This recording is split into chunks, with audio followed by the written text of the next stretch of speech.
ভোটের আবহে উত্তপ্ত বাংলার রাজনীতি, কিন্তু সেই লড়াই কি এবার সৌজন্যের সব সীমা ছাড়িয়ে যাচ্ছে? সম্প্রতি রাজ্যের মুখ্যমন্ত্রী মমতা বন্দ্যোপাধ্যায়কে লক্ষ্য করে সমাজ মাধ্যমে ছড়িয়ে পড়া একটি কুরুচিকর কার্টুন মিম ঘিরে শুরু হয়েছে তীব্র বিতর্ক। অভিযোগের আঙুল বিজেপি সমর্থকদের দিকে। কার্টুনটির বিষয়বস্তু হল অনুপ্রবেশকারী ইস্যু এবং মুখ্যমন্ত্রীর অবস্থান। একজন নারী যিনি রাজ্যের প্রশাসনিক প্রধান, তাকে নিয়ে নির্বাচনের আগে এই ধরনের কুরুচিকর আক্রমণ কি সত্যি সুস্থ রাজনীতির পরিচয়? এই নিয়ে রাজ্য রাজনীতিতে বইছে ঝোড়ো হাওয়া। এই বিশেষ ইস্যুতে আমরা কথা বলেছি অল বেঙ্গল মেন্স ফোরামের প্রেসিডেন্ট নন্দিনী ভট্টাচার্য এবং বিশিষ্ট এডিটোরিয়াল কার্টুনিস্ট তথা রাজনৈতিক বিশ্লেষক সেন্টুর সাথে। নারী সুরক্ষা থেকে শুরু করে রাজনৈতিক কার্টুনের ভাষা ঠিক কতটা নিচে নামছে আজকের প্রচার? রিসেন্টলি মুখ্যমন্ত্রী মমতা ব্যানার্জিকে নিয়ে কিছু কুরুচিকর পোস্ট মিম সমাজ মাধ্যমে ঘুরে বেড়াচ্ছে। এই বিষয়ে আপনার কি মত, বা এই বিষয়ে আপনি কি বলবেন? না, এটা তো অত্যন্ত খারাপ, অবশ্যই, তো কোনো নিন্দা নেই। তবে আমার এখানে একটা বক্তব্য আছে যে তার পার্টির এত মহিলারা রয়েছেন, তারা তো তাদের প্রতিবাদ দেখলাম না, বিরোধী দলের নেত্রীদের কোনো প্রতিবাদ দেখলাম না, বা অন্যান্য যত রাজনৈতিক দলের বিরোধী যারা নেত্রীরা রয়েছেন তাদের তরফে কিন্তু কোনো প্রতিবাদ দেখলাম না। বা এর আগেও যে অন্যান্য বাম নেত্রীও যারা আছেন তাদের গায়ের রং নিয়ে যে কটাক্ষ, তাদের নিয়ে যে কটাক্ষ, সেই নিয়েও প্রতিবাদ অন্যান্য রাজনৈতিক দলের নেত্রীদের দেখিনি। আমি কিন্তু এখানে নেত্রীদের কথাই বলছি, আমি নেতাদের কথা বলবো না, কেমন? আচ্ছা, তারপরে অভয়ার মা যখন দাঁড়ালেন, তাকে নিয়ে যে বাম দল থেকে কুৎসিত কথাবার্তা বলা হলো, তাই নিয়ে অন্যান্য রাজনৈতিক দলের নেত্রীদের এনজয় করতেই দেখলাম, কোনো বক্তব্য দেখলাম না। কাজে আমার কথা, এটা তো কদর্য বটেই, কোনো কথাই হতে পারে না। তবে এটা নিয়েও তো অনেক কথা বলারও আছে। মাঝে মাঝে এটাও মনে হয় যে যেখানে জাস্ট ইলেকশনের একদিন আগে যেখানে আমাদের এখানে বিজেপি অনেক সময় ভাবছেন তারা ক্ষমতায় এলেও আসতে পারেন, তারা এরকম একটা হঠাৎ বোকা কাজ করতেও বা কেন যাবেন, আমার সাধারণ বুদ্ধিতে এটাও আসছে না। কিন্তু এই বিষয়ে জানিয়ে রাখতে চাইবো যে সিপিএম এর তরফ থেকে এই পোস্টটি করা হয়েছে এবং সেখানে বলা হয়েছে যে আর যাই হোক বিজেপি কে যেন ভোট দেওয়া না হয়। না, এটাও তো খুব বোকা, এটা তো অত্যন্ত বোকা, কারণ এরকম কোনো কথা আমরা বলতে পারি না। তো এরকম কেউ কোথাও বলে দিতে পারি, কেউ এটা বলতে পারেন? ভোট একটা তো সম্পূর্ণ, এবং 8টার সময় তো ছিল কে কাকে ভোট দেবে, বাড়ির স্বামীও জানতেন না স্ত্রী কাকে দেবে, বাবা মা জানতেন না ছেলে মেয়ে কাকে দেবে। আমরা তো এই কালচারটাতেই বড় হয়ে উঠেছি, তো এরকম বোকা কথা আমরা কেউ বলতে পারি না কে কাকে ভোট দেবেন। আপনি বলতে কেউ কারোর সম্বন্ধে এটা ডিসাইড করতে পারে না। প্রতিবাদই আসল কথা। না, প্রতিবাদ নয় এটা। আমার কথা, এরকম একটা কদর্য মিমের ব্যাপারে কোনো দলের বিরোধী নেত্রীদের কাছ থেকে সেরকম কথা কিন্তু শুনিনি। এটা তো তাহলে দলমত নির্বিশেষে সমস্ত নেত্রীদের কাছ থেকে প্রতিবাদটা হওয়া উচিত ছিল না? তো এবার সবার কিন্তু একজোট হয়ে এফআইআর করা উচিত ছিল, বা একটা সংগঠিত প্রতিবাদ হওয়া উচিত ছিল। এবং সেটা শুধু এই ক্ষেত্রে নয়, আজকে যদি মীনাক্ষী মুখার্জি, দীপশিতা ধর, তাদের বডি শেমিং যখন হয়েছে, তো কাজের লোক বলা হয়েছে তাদেরকে, সেটাতেও যেমন হওয়া উচিত ছিল, তাই না? কেউ তো এটা বলেছিলেন কাজের লোকের মতন দেখতে, বা কি সেটা কে বলেছিলেন আমার এই মুহূর্তে মনে পড়ছে না। আজকে অভয় আর মা সম্বন্ধে যখন এরকম জঘন্য কথাবার্তা, জঘন্য গান নাকি সমস্ত ছিল সেগুলো, কারণ যেহেতু আমি খুব এই বিষয়গুলোর মধ্যে থাকি না বলে সবসময় মাথা ঘামাই না, তাহলে তখনও তো প্রতিবাদ হওয়া উচিত ছিল, যার সম্বন্ধেই হবে তার সম্বন্ধে।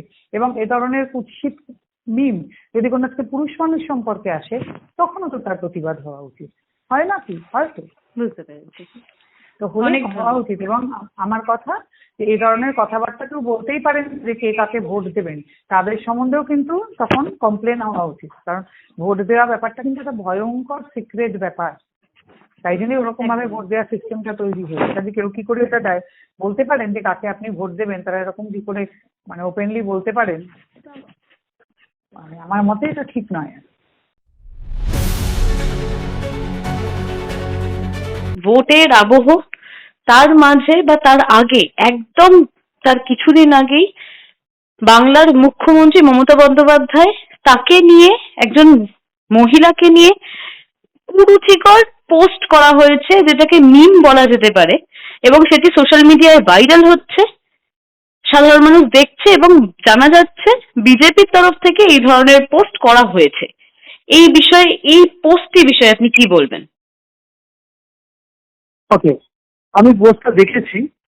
আর আমি একজন কার্টুনিস্ট, দীর্ঘদিন ধরে কাজ করেছি একজন এডিটোরিয়াল কার্টুনিস্ট হিসাবে।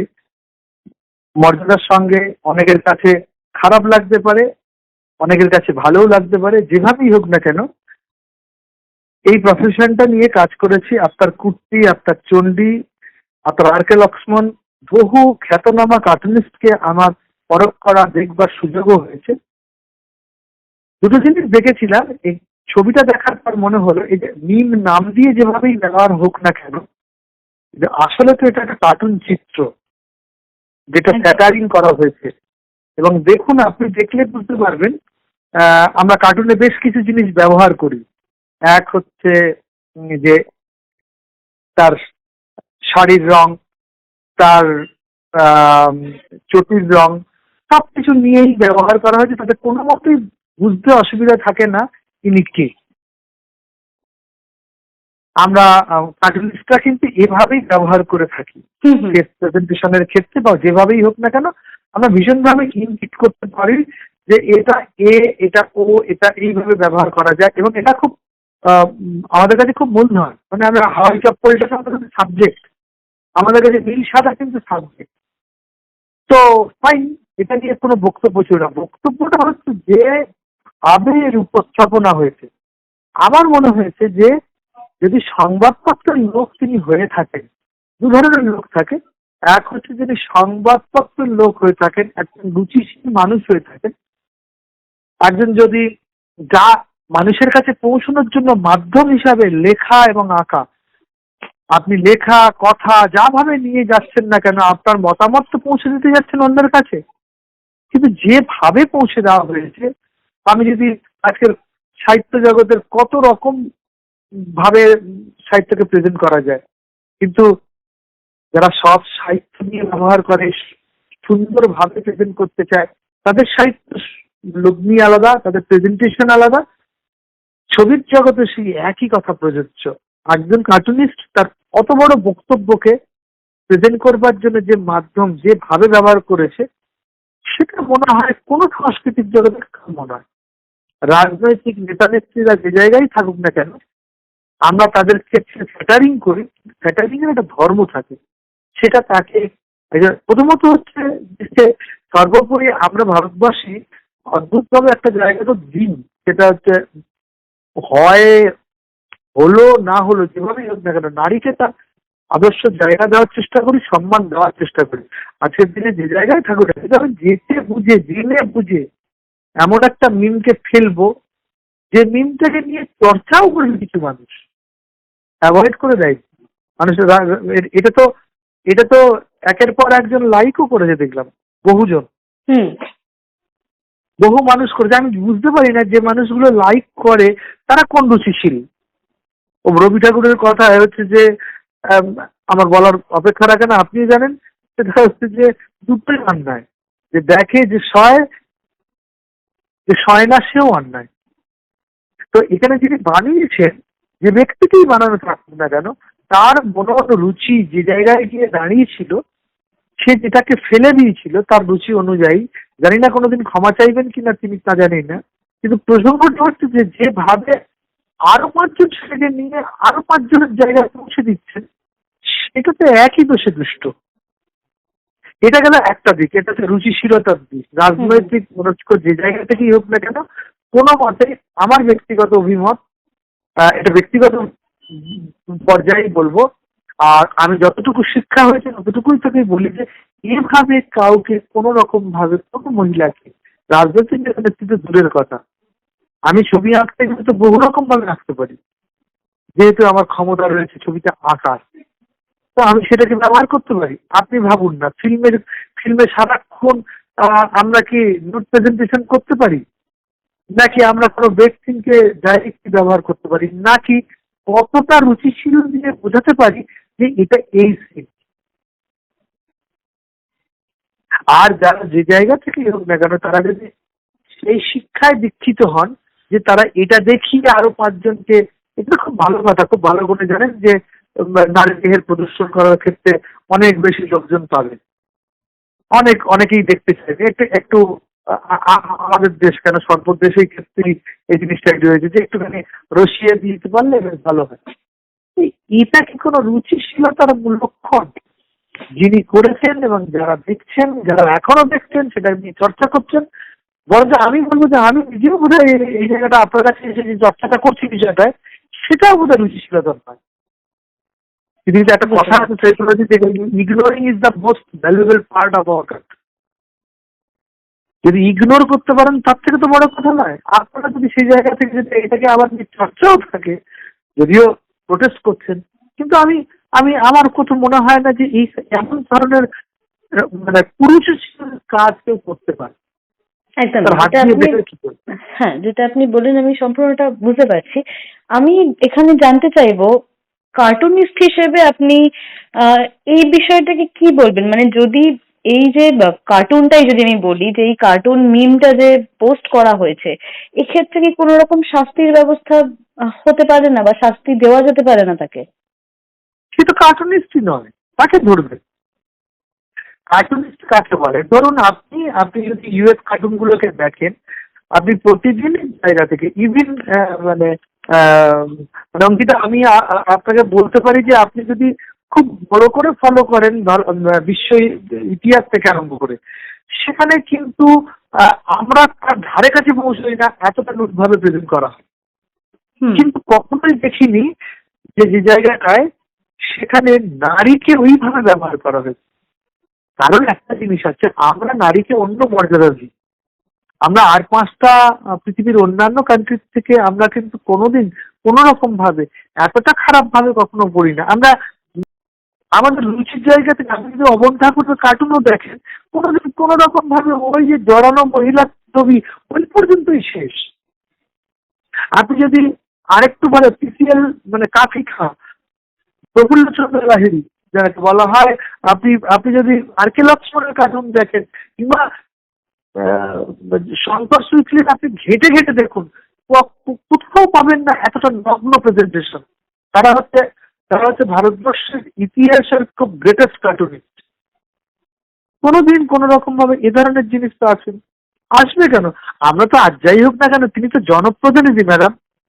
একদমই তো আর 5টার মধ্যে জায়গা থেকে নয়, বহু মানুষের ভোটের দ্বারা নির্বাচিত সে যেই হোক না কেন, যেই হোক না কেন। আমাকে একটা বহুদিন আগে আমি যদুবাবুকে নিয়ে খুব খারাপ ভাবে একটা পশুর চিত্র করে দিলাম। তার কাছে ওটাকে একটা ইয়ে পড়ার পর থেকে আমাদের জায়গা থেকে মনে হয়েছে সত্যি তো উনি তো ঠিক বলছেন। কেন তুই কি ওনাকে এতটা ঠিক হিসেবে দেখবেন কেন? এতটা খারাপ ভাবেন তাকে কুকুর বানাবে কেন? ওইভাবে না বানিয়ে দেখো না, যদি এমন কোন সাবজেক্ট দেখাতে পারো যে কুকুর সেটা আরো বেশি ট্যালেন্টেড হতে পারে, আরো বেশি ফ্যাটারিং হতে পারে। আমরা যখন কার্টুন নিয়ে ভাবি না ম্যাডাম, তখন হচ্ছে দিনের একটা সাবজেক্ট ভেবেছি। আমি ভাবুন কালকের হচ্ছে আমাদের কি বলে ইলেকশন, নির্বাচন, প্রথম ব্যাপার শেষ হয়ে গেছে, দ্বিতীয় ব্যাপার শেষ। সেটা আমার একটা কার্টুন বেরিয়েছে, তাতে হচ্ছে যেহেতু আইপিএল চলছে, আমার মনে হয়েছে যে আমাদের অমিত শাহ ব্যাট করতে নেমেছিল, একটা বল বেরিয়ে গেছে, তার পুরো ফুটো করে দিয়ে ভেঙে দিয়ে বেরিয়ে গেছে। আর একটা আমার পলিসি, আমার কাজ, আমার ভাবনা সেইভাবেই কাজটা করেছি। কিন্তু আমি যদি এখন অন্যরকম ভাবে ভাবতে পারি, অন্য একটা জায়গা দিয়ে পুরো ফাটিয়ে দিয়ে বেরিয়ে গেল, সেটা কি রুচিশীল হবে? ফ্যাটারিং খুব সুন্দর হবে, জানি না, এটা আমার মনে হয়েছে। কিন্তু আমি মনে হয় যে আমি এটা করে খুব মানুষের খুব জায়গায় পৌঁছতে পেরেছি কিনা। কিন্তু আমার এডিটার, আমার শিক্ষা, আমার রাজনৈতিক কালচার, যতটুকু মনে হয় যে এটা পর্যন্তই আমি করতে পারি। আপনি কি পারেন? আমার মনে আছে একজন কার্টুনিস্টকে বোধ হয় অ্যারেস্ট করা হয়েছিল, সে অশোক চক্রের ওপরে, অশোক চক্র নাকি, আমি মনে পড়ছে না এখন পর্যন্ত, ওই পটি করতে বসেছিল, এর মধ্যে সেটাকে অশোক চক্রের জায়গা করেছে। এটা কি কোনো ভারতীয় করতে পারে? সে তার দেশের ফান্ডামেন্টাল একটা কি বলে, তার যত রকম গণতন্ত্রের প্রতি যত ক্ষোভ থাকুক না কেন, ফ্ল্যাগের ওপরে সে এটা করতে পারে না। আমার মনে হয় আর্টিস্টদের কোথাও কোথাও ক্ষমতার জায়গাটা সে তার নিজের জায়গা থেকেই ব্যবহার করতে পারে। এরপরে বাকিটুকু তো রয়েছে, মানুষ তো অনেকটা জায়গা দিয়েছে, আমাদের তো অনেক ক্ষমতা দিয়েছে, লেখা থেকে আরম্ভ করে সবকিছুতে। এখনো পর্যন্ত ভারতবর্ষে এরকম হয়নি প্রতিদিন ধরে ধরে খুন করছে। একদমই। তো অনেক ধন্যবাদ। এই ধরনের ত্রুটির জায়গা থেকে আমার মনে হচ্ছে এটা কুরুচিকর। যারা করছেন তারা তো কুরুচিকর, যারা দেখছি আমরা তারাও কুরুচিকর। আমার মনে হয় ignoring is the most important part, যে কোনো ক্ষেত্রে, যে কারো ক্ষেত্রে। এটা তো আমাদের তো স্বাধীনতা দিয়েছে, দেখাও। তো সে জায়গা থেকে আমি আপনি কেউ আটকাতে পারবো না, জিনিসগুলো আসবে। কিন্তু ডিপেন্ড করছে যে আমি কতটুকু সেই জিনিসগুলো নিয়ে কালচার করবো। আমার মনে হয় এটা নারীত্বের অপমান। যিনি করেছেন তার ভাঁড় মেজাক, সে কি করতে পারে, ভীষণ ভালো ছবি আঁকার হাত হতে পারে, যাই করুক না কেন। কিন্তু প্রসঙ্গটা হচ্ছে যে জিনিসটা নিয়ে কাজ করছি, হয়তো কিছুদিনের জন্য সে হয়তো একটুখানি ভালো ইন্টারেস্ট পাবে এইসব সাবজেক্টের ক্ষেত্রে, কিন্তু সার্বিক দিক থেকে একজন মায়ের দিক থেকে, একটা এই দেশের ক্ষেত্রে একটা নারীর দিক থেকে, একটা স্ত্রীর কাছে, একটা মেয়ের কাছে আমার মনে হয় না আমরা প্রত্যেকেই বাবা মা ভাই বোন এই একটা পজিশনে দাঁড়িয়ে আছি। যে জিনিসটা দিয়েছে সেই জিনিসটার মধ্যে আমার মনে হয় আরো সাবজেক্ট রয়েছে, সেভাবে দিতে পারতো, যেভাবেই দিতে পারে। এমন তো নয় ওই সাবজেক্টটাই শেষ সাবজেক্ট ছিল। আপনি বলুন না, আপনি কি কালকের যে সাবজেক্টটা লিখবেন সেটাই কি শেষ লেখা হবে?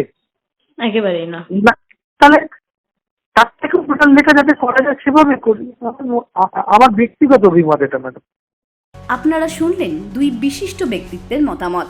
রাজনীতিতে মতাদর্শের লড়াই থাকবেই, কিন্তু সেই লড়াই যখন ব্যক্তিগত আক্রমণ বা কুরুচিকর মিমের পর্যায়ে পৌঁছায়, তখন তা সামগ্রিক সমাজ ব্যবস্থার জন্য এক অশনি সংকেত হয়ে দাঁড়ায়। সব মিলিয়ে মুখ্যমন্ত্রীকে নিশানা করে এই কুরুচিকর পোস্টের যে প্রতিবাদ শুরু হয়েছে, সেই প্রতিবাদের স্বর কত দূর পৌঁছায় সেটাই এখন দেখার। অঙ্কিতা পালের রিপোর্ট, হেডলাইন্স কলকাতা। আনন্দ আর ভালোবাসার দীপ্তিতে গড়া সমুজ্জ্বল পরমা, ঠিক তোমারই মতো। শ্যাম সুন্দর কোম্পানি জুয়েলার্স, আগরতলা, উদয়পুর, ধর্মনগর, কলকাতা।